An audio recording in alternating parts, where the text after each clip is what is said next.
Olá pessoal, tudo bem? Aqui é o professor Supermalva. Vamos aí para mais uma videoaula, mas antes de mais nada vai lá, se inscreve no canal, ativa o sininho para não perder nada, dá aquele like positivo, não custa nada, ajuda bastante o canal a crescer, desenvolver. Também nossos colegas concurseiros poderem aí, localizar com maior facilidade aí as videoaulas, auxiliar nos seus estudos, não custa nada e ajuda bastante. Então, se inscreve no canal, dá aquele like positivo e vem contigo. Pessoal, nós vamos agora para a nossa 15ª aula sobre a BNCC, a Base Nacional Comum Curricular. Estamos aqui dando continuidade à etapa do ensino fundamental. E vamos aqui dar continuidade no tema ensino fundamental no contexto da educação básica, tá? É um tema bem grande, não deu realmente para concluir na última aula, nós vamos estar concluindo agora.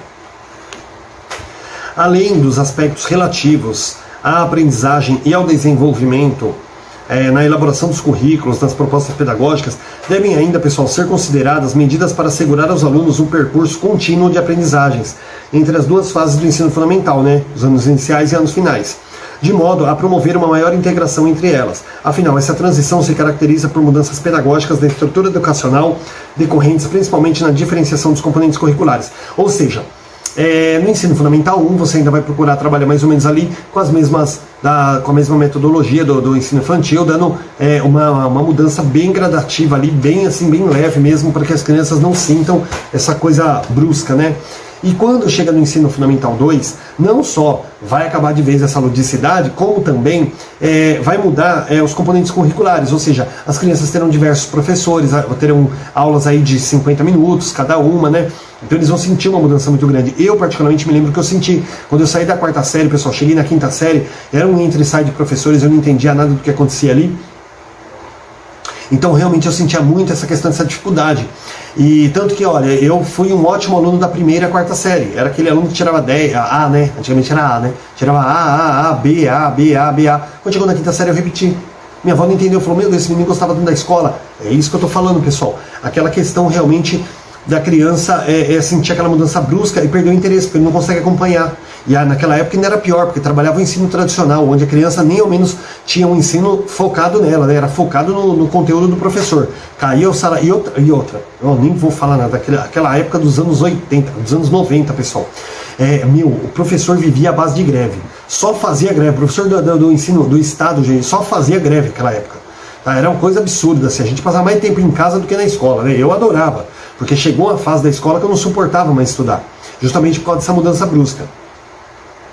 Então precisa ter esse percurso contínuo de aprendizagens aí para quê? Justamente para que quando chegar do Fundamental 1 para o 2, a criança não sinta essa mudança brusca e aconteça o que aconteceu aqui com o Supermalva, né? Que acaba repetindo de ano, um bom aluno ali, um aluno aplicado, acaba repetindo de ano porque não entende nada e não tem um professor preocupado com a dificuldade que aquele aluno está passando. Como bem destaca, né, o parecer do Conselho Nacional de Educação de 11 de 2010, os alunos, ao mudarem do professor generalista dos anos iniciais para os professores especialistas dos diferentes componentes curriculares, eles costumam se ressentir diante de muitas exigências que têm de atender. Gente, eu devia ter lido isso antes de explicar, mas que bom que agora vocês veem que estão casando ali tudo que eu falei, né?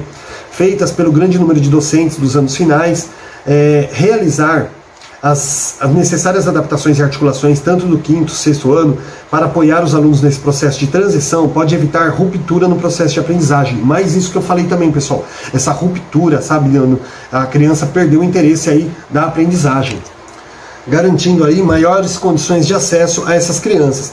Então, ó, exatamente aquilo que eu falei, tá? Procurar trabalhar uma política aí que ligue, faça essa transição de uma forma macia, de uma forma branda, entre o 5º e o 6º ano do ensino fundamental, para que a criança não tenha essa ruptura no seu processo de aprendizagem, a criança não perca o interesse, né? Fala, pô, isso aqui é chato, né? Pô, tava tão legal, agora de repente ficou chato, a criança perde a vontade ali e começa a debandar do estudo. Ali muitos acabam até evadindo da escola ainda no ensino fundamental. Ao longo do ensino fundamental, anos finais, que é do 6º ao 9º ano, os estudantes eles se deparam com desafios de maior complexidade, sobretudo devido à necessidade de se apropriarem das diferentes lógicas da organização dos conhecimentos relacionados às áreas, tá? Então a criança ela vai sentir uma dificuldade muito grande, porque são vários professores, várias matérias, o tempo é mais curto, e também a necessidade, pessoal, deles se apropriarem as diferentes lógicas de organização, ou seja, cada professor trabalha de uma forma, cada professor trabalha uma temática diferente, por isso que é importante hoje, pessoal, nós trabalhamos aí com a interdisciplinaridade, que são os professores trabalhando de forma articulada, através de temas transversais, né, cada um aplicando aí a sua matéria, baseada num tema em comum com os demais professores, porque isso ajuda bastante o aluno. Gente, é muito difícil, porque professor, a maioria dos casos, pessoal, os professores já se odeiam entre si. Então não querem trabalhar junto, um é dedicado demais, o outro está ali só de passagem, o outro tem um emprego e está ali só fazendo bico.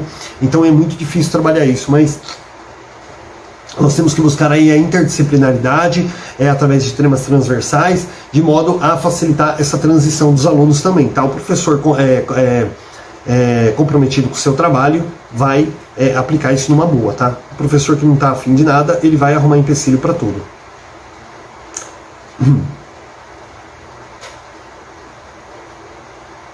Tendo em vista essa maior especialização, é importante nos vários componentes curriculares retomar, significar as aprendizagens do ensino fundamental, anos iniciais no contexto das diferentes áreas, visando ao aprofundamento e a ampliação de repertórios dos estudantes. Tá? Bom, isso aqui está meio que chovendo no molhado, pessoal. Nesse sentido, também é importante fortalecer a autonomia desses adolescentes, oferecendo-lhes condições e ferramentas para acessar e interagir criticamente com diferentes conhecimentos e fontes de informação. Então aqui, hoje, né, o pessoal vai meio que partir para cima do Google aí, mas seria aí diversas fontes aí que a criança explorar. Você pode também trabalhar com revistas, com jornais, até com livros aí, de modo a fortalecer a autonomia deles. Fala assim, ó, você dá um tema lá e fala assim, ó, fica livre aí, né, trabalha lá, pesquisa sobre esse tema, vê o que você entendeu e traz para cá, sem aquela avaliação classificatória, tá, de dizer assim, ó, você conseguiu, você acertou, você errou. Não, deixar o aluno colocar ali a opinião dele, tá bom? E levar ela em consideração. Dessa forma a gente vai fortalecendo a autonomia. O aluno ele vai sentindo segurança de pesquisar por si só, sem ter a necessidade ali da aprovação do professor sobre aquilo que ele está estudando. Esse é um período, pessoal, que os estudantes eles se inserem numa faixa etária que corresponde à transição da infância para a adolescência, né? Então essa transição ela é marcada por intensas mudanças decorrentes tanto de transformações biológicas dentro do seu corpo, psicológicas, sociais, emocionais, tá? Nesse período de vida, como bem aponta aí o parecer do Conselho Nacional de Educação de 2010, ele amplia os seus vínculos sociais e os laços afetivos, as possibilidades intelectuais e a capacidade de raciocínios mais abstratos ali também. Os estudantes tornam-se mais capazes de ver e avaliar fatos pelo ponto de vista do outro, diferente da criança, exercendo a capacitação de descentração, importante na construção da autonomia e na aquisição de valores morais e éticos também. Então o adolescente vai crescendo, não necessariamente questão de namorinho, essas coisas, mas até com os amigos, né? Ele passa a ver mais a posição do outro, a opinião do outro ali, diferente da criança. As mudanças próprias dessa fase da vida, elas implicam a compreensão do adolescente como sujeito de desenvolvimento, em desenvolvimento, com singularidades e formações identitárias e culturais próprias que demandam práticas escolares diferenciadas, capazes de contemplar suas necessidades e diferentes modos de inserção social. Tá? Então as mudanças próprias aí dessa fase da vida, né, ela mostra aí, ela explicita bastante bem a compreensão do adolescente aí como sujeito, né, em desenvolvimento.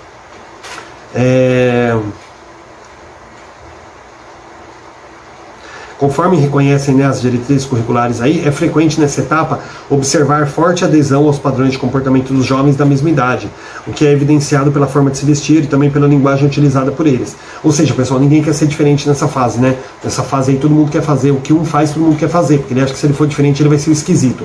E na verdade acontece isso na escola, né? O cara que é diferente ali, ele é o esquisito. Então ele tem que andar igual a todo mundo, falar igual a todo mundo, gostar das mesmas músicas que todo mundo. Isso requer dos educadores maior disposição para entender e dialogar com as formas próprias de expressão das culturas juvenis, cujos traços são mais visíveis, sobretudo nas áreas urbanas mais densamente povoadas. Então, assim, pessoal, é muito importante que os educadores eles compreendam aquilo que o jovem gosta, aquilo que ele está curtindo, aquilo que ele está acompanhando, porque muitas vezes o professor vai lá e fala assim, mas rap é tudo porcaria, só fala de preconceito e racismo. Porque o funk só fala de coisa pornográfica. Porque essas calças agachadas aí. Então, você precisa entender um pouquinho por que o seu aluno se interessa por aquilo, por que ele se sente acolhido. Por exemplo, você pega ali uma música que fala sobre realidade social, problemas sociais. Então, procure trabalhar isso na sala de aula, mas de uma forma positiva, né?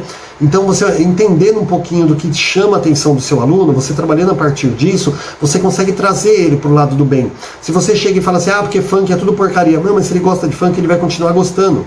Se ele gosta de rap, ele vai continuar gostando. Se ele gosta de samba, de rock, de axé, de pagode, de sertanejo, ele vai continuar gostando. E você vai virar o vilão da história. Então, é muito importante... Isso requer aí uma disposição do professor para procurar entender realmente o que desperta a atenção dos jovens e trabalhar a partir disso, tá? Ao invés de repugnar. Há que se considerar ainda que a cultura digital tem promovido mudanças sociais significativas nas sociedades contemporâneas. Tá? Em decorrência do avanço e da multiplicação das tecnologias digitais da informação e comunicação e do crescente acesso a elas pela maior disponibilidade de computadores, telefones celulares, tablets e afins, os estudantes estão dinamicamente inseridos nessa cultura, não somente como consumidores. Tá?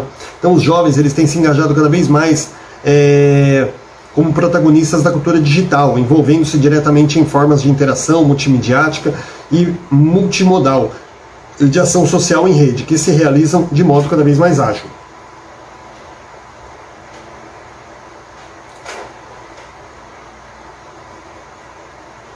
Então, ou seja, pessoal, a cultura digital, a gente não precisa nem falar, né, principalmente essa questão aí toda tecnológica, os jovens eles têm dado um banho na gente, aí muitas vezes ensinam a gente como que a gente tem que lidar com todos esses aplicativos, essas coisas. A gente às vezes adulto não tem nem muita paciência, nem muita facilidade, tá? Então eles estão cada vez mais engajados nisso, tá?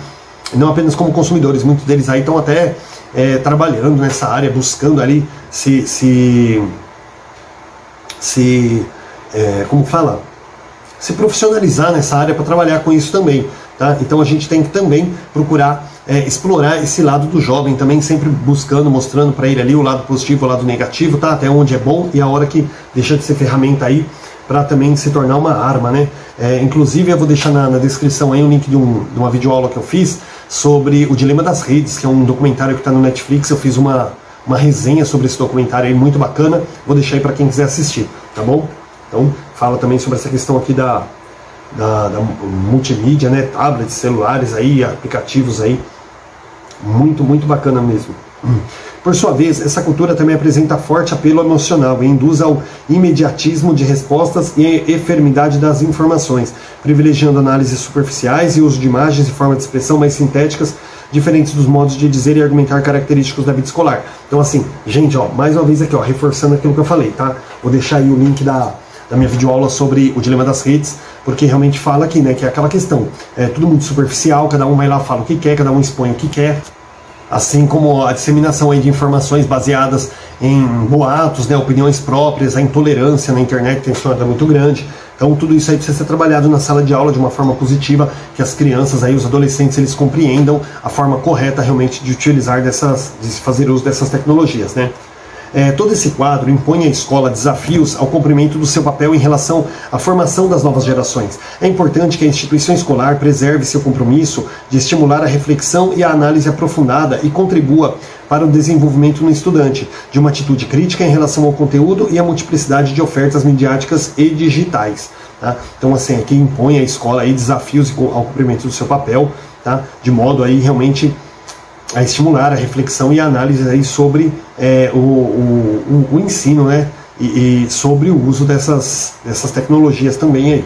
Contudo, também é imprescindível que a escola compreenda e incorpore mais as novas linguagens e seus modos de funcionamento, desvendando possibilidades de comunicação e também de manipulação, e que eduque para os usos mais democráticos das tecnologias e para a participação mais consciente da cultura digital. Gente, como isso aqui é repetitivo, vocês veem que toda hora eu explico, aí eu vou ler aqui a mesma coisa, tá? Tá falando lá, o uso mais consciente da cultura digital, tá? Tô meia hora falando a mesma coisa. Ao aproveitar o potencial de comunicação do universo digital, a escola pode instituir novos modos de promover a aprendizagem, a interação e o compartilhamento de significados entre professores e estudantes.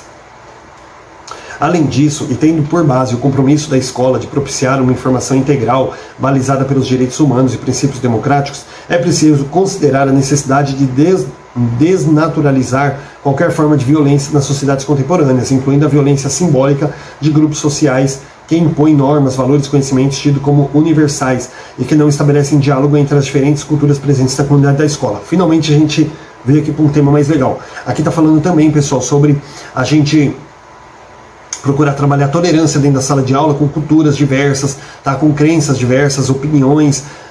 Gente, a diversidade ela está presente na escola. E o que nós temos que fazer?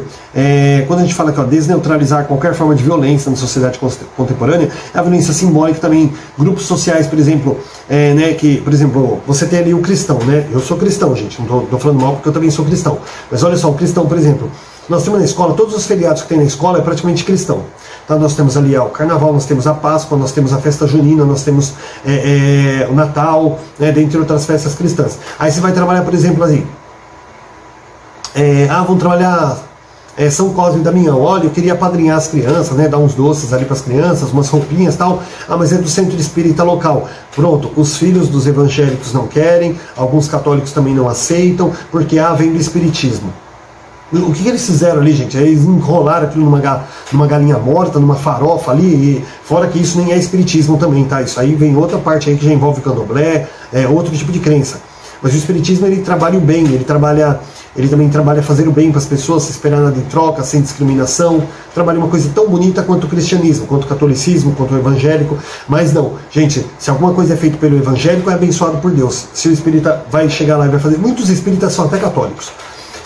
O espiritismo vai lá trabalhar lá alguma forma de ensino. O que acontece? A pessoa chega lá e fala assim: não, isso aqui não serve porque é do espírita, não, minha criança não vai usar essa roupa, não vai comer esse doce, porque é do espiritismo, é coisa do diabo. Falam sobre coisas que não entendem. Acham que a fé é a única que deve ser aplicada na escola. Na escola é aplicado esses feriados, essas festas como Páscoa, Natal, festa junina. Por quê, pessoal? Não é porque é feriado cristão, é porque faz parte da nossa cultura. Então é trabalhada a parte cultural, não a parte religiosa. Do mesmo modo, todo mundo acha bonito falar 20 de novembro, dia da consciência negra e tal, mas se for uma pessoa lá falar sobre a cultura afro, sobre a cultura do candomblé, não aparece ninguém, a pessoa não deixa nem o filho ir para a escola, porque não quer contato com aquilo. Então, esse tipo de violência simbólica aqui que esse parágrafo fala, tá? Sobre essa intolerância que tem, sobre assim, o seu... mas a maioria é nós, aqui nós que decide, o democrático é a maioria. Não, democrático, gente, é aquilo que é bom para todo mundo. Não é a maioria. A maioria decidiu, não. Que é democrático é assim, é bom para você, não é bom para o outro, então não é bom para ninguém. Tá? Então não é assim, quando você fala assim, a maioria vem, isso não é democracia, isso daí. Isso é a maioria de votos.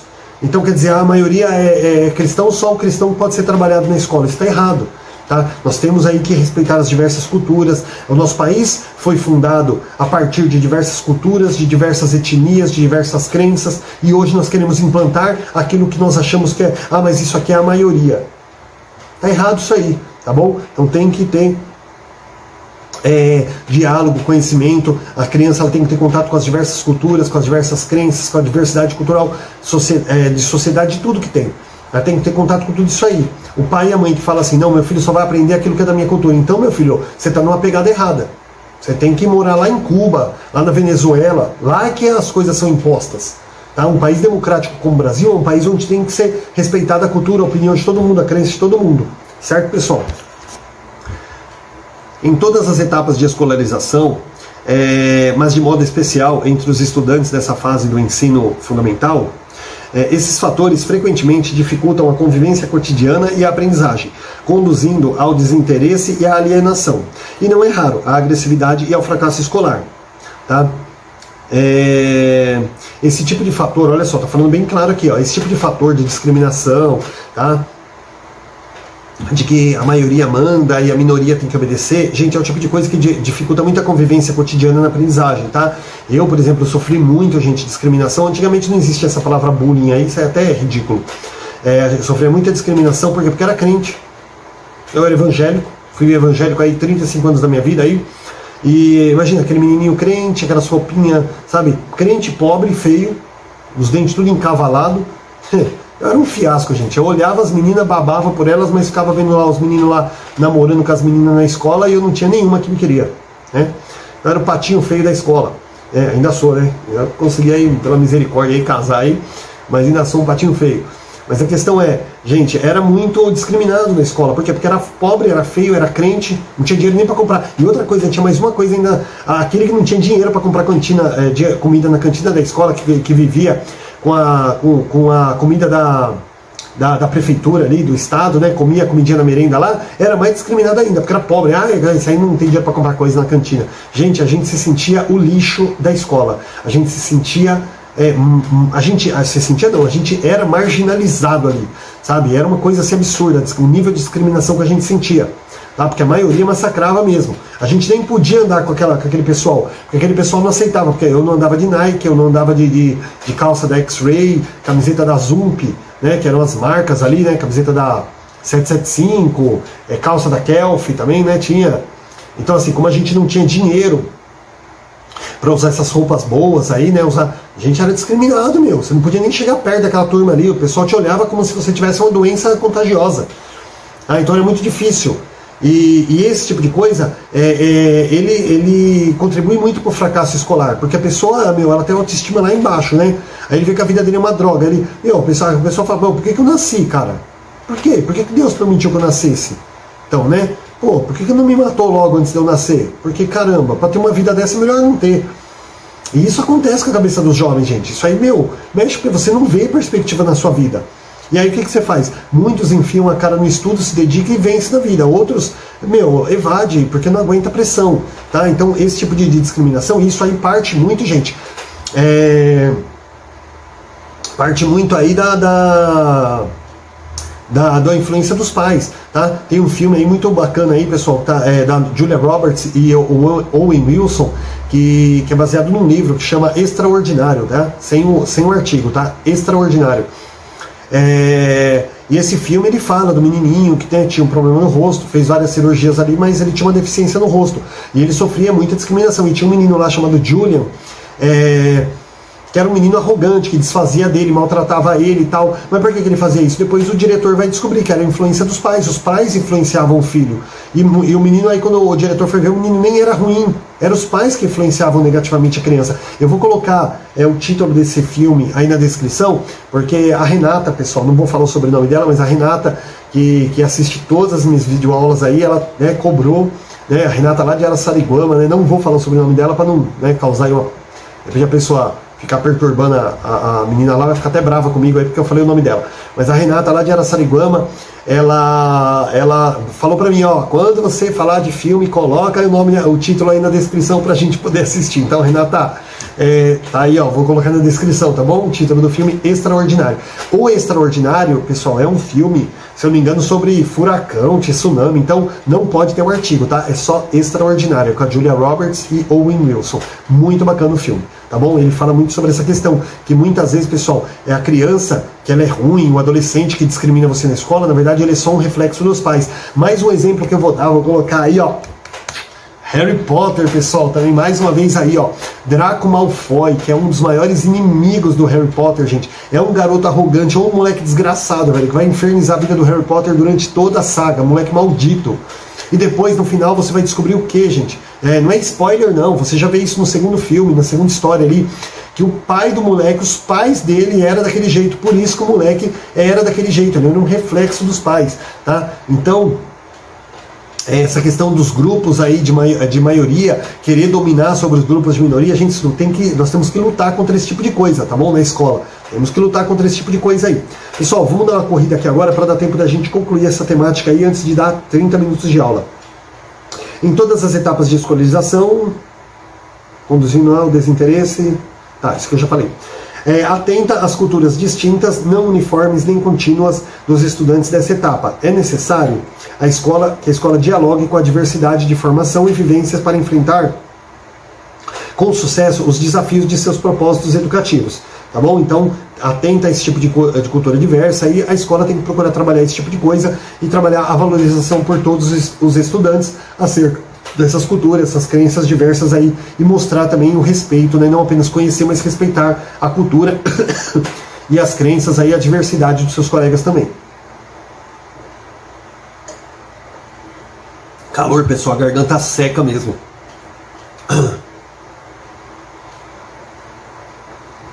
A compreensão dos estudantes como sujeitos com histórias e saberes construídos nas interações com outras pessoas, tanto do entorno social mais próximo quanto do universo da cultura midiática e digital, fortalece o potencial da escola como espaço formador e orientador para a cidadania consciente, crítica e participativa. Tá?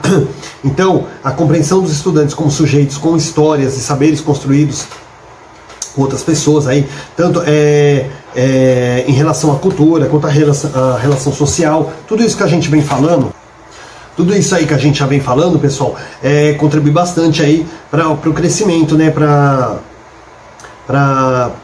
como fala? Fortalece aí o potencial da escola como espaço formador aí e orientador para a cidadania, né, consciente, crítica e participativa, ou seja, uma educação integral, tá, onde todo mundo ali respeite o espaço de todo mundo. Nessa direção, o ensino fundamental, anos finais, no ensino fundamental, né, nos anos finais, a escola pode contribuir para o delineamento do projeto de vida dos estudantes, ao estabelecer uma articulação não somente com os anseios desses jovens em relação ao seu futuro, como também com a continuidade dos estudos no ensino médio. Tá? Então, gente, a escola trabalhando ali de uma forma consciente com esses jovens, mostrando para eles a questão do respeito, dos valores, da cultura, você consegue aí mandar eles para o ensino médio, de uma forma grosseira de falar, mandar eles para o ensino médio de uma forma mais prática, de uma forma mais que eles tenham condições de enfrentar o ensino médio aí de uma melhor forma, né?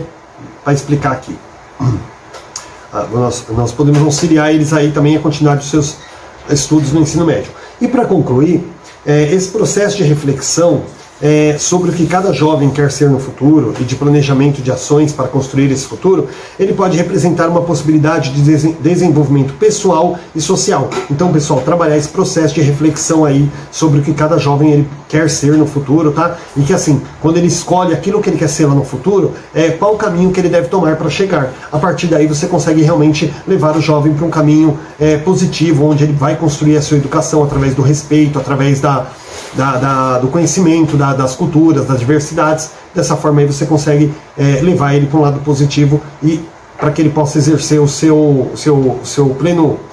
sua plena cidadania de uma forma positiva, tá bom? Falei positivo umas 150 vezes aqui, pessoal, mas é que realmente eu não achava uma palavra melhor para colocar, então vai ficar positivo aí 10 vezes. O importante é vocês entenderem realmente a gente ter essa preocupação com a aprendizagem do aluno durante toda a etapa aí da educação básica, tá? No caso aqui do ensino fundamental.